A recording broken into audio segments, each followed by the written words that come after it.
I was maybe 6 or 7 years old, and I'm the youngest of 5 kids, and my sister and I, 3.5 years older than me, her name is Megan. Megan and I were in a little dispute. We don't remember what it was about, but there was some yelling, maybe some fists flying, perhaps. Well, my mom walks in right in the middle of my sister and I having this disagreement. And so my mom, as moms do, puts a stop to it, tries to kind of calm us down, and then tries to kind of bring us together. For whatever reason, I think she blamed me for the problem. It probably was. It's okay. So she kind of grabs me by the collar and brings me over to my sister, and she says to me, "You will apologize to her and tell her that you love her." And so I spoke the words to my sister Megan, "I'm sorry and I love you." I didn't mean either of them. In my heart, I was still mad about whatever we were mad about. I wasn't sorry. I love my sister, right? But in that moment, I didn't really like her very much. And so even though I spoke the words, my heart was far away from matching the words that I spoke. There's a story of a man who is at work and invites his coworker to come to Mass with him. And the coworker says to the man, I don't want to go to your church.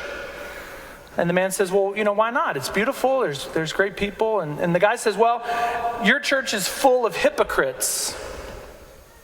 People who say one thing and do another." And the man says to him, "Well, we have room for one more."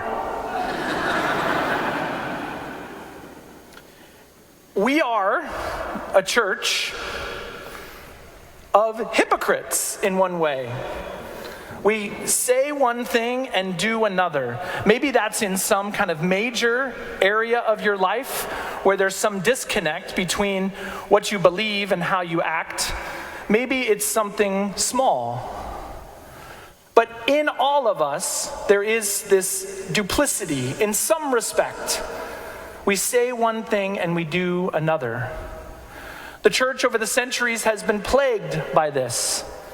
To look at the church in different eras and to say, yeah, those people, they don't mean what they say. They believe this, but they do this. And maybe you've experienced this in your own life. It's incredibly off-putting. Hypocrisy. But in some ways, it's in all of us. It's one of the reasons we rely so frequently on the mercy of God to help bridge that gap. And so when we see instances where it's not hypocritical, when we see instances where somebody is being, as the scriptures say, a hearer of the word and a doer, those are worth pointing out. It was the Pharisees and the scribes who followed the letter of the law, but Jesus says their hearts were far from God. Right? That's not where we want to be.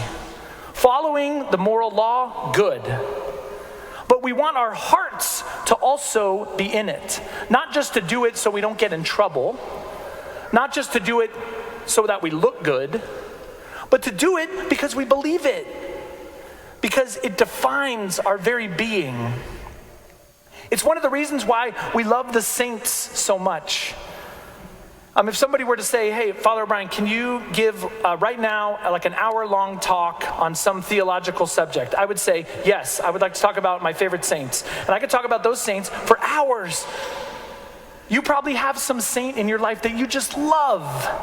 And the reason that you love them is because they lived the faith. Maybe they were young, maybe they were old, but they lived it. And that's inspiring to us. Now, even in the saints, there can be some sin, right? Saints went to confession. Saints went to confession. It's one of the ways they became saints. And so saints were not perfect, short of the Blessed Virgin Mary, but but they lived the faith. And so when we see it, we got to point it out. We are very privileged this weekend at Holy Family to have a special guest, and she's going to say a few words right after Holy Communion. Sister Rosary is from the religious order called the Servants of the Lord and the Virgin of Matará, originally from Argentina, this order. And it's an incredible group of men and women. Their institute has priests and brothers and religious sisters. I first encountered them when a former student of mine from Bishop Kelly High School became one of those sisters and now is serving down as a first grade teacher in a school in Dallas. And I was able to visit their community.